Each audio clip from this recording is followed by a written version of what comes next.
Akan sular durulur mu? Allah diyen yorulur mu? Akan sular durulur mu? Allah diyen yorulur mu? Yara Muhammed ya Resul, buna derman bulunur mu? Yara Muhammed ya Resul, buna merhem bulunur mu?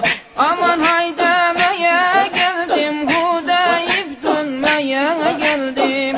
Aman hay demeye geldim, hu deyip dönmeye geldim. Beramım hu demek Allah, cemalin görmeye geldim. Beramımda hu demek var, cemalin görmeye geldim.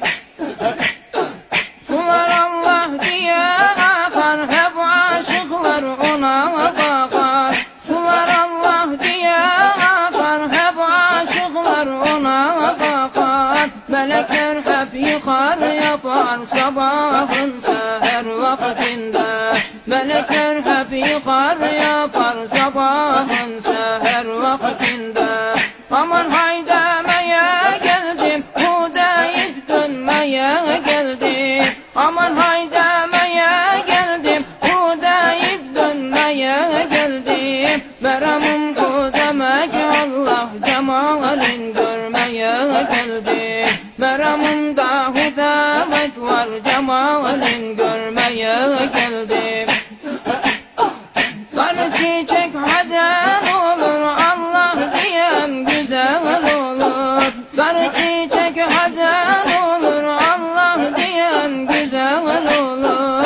Allah'a aşık olanın günahları gazel olur. Mevla'ya aşık olanın günahları gazel olur. Aman hay demeye geldim, hu deyip dönmeye geldim. Aman hay demeye geldim, hu deyip dönmeye geldim. Meramım hu demek Allah, cemalin görmeye geldim. Meramımda hu demek var, cemalin görmeye geldim. Şahidim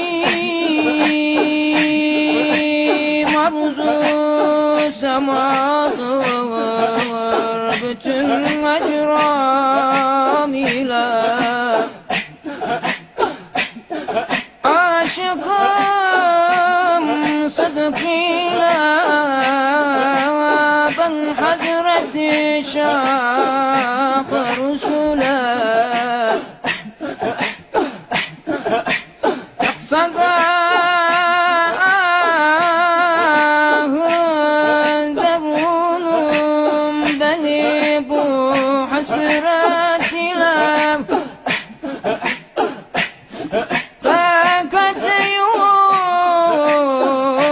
dilinin halini takrir bile.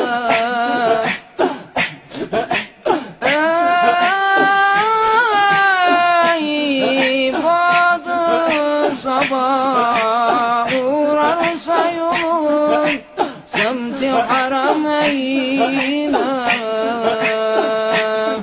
Tazimini arz eyle Resulü sakaleyne.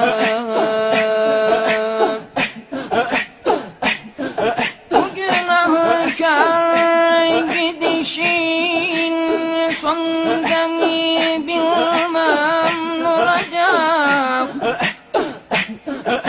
Gelecek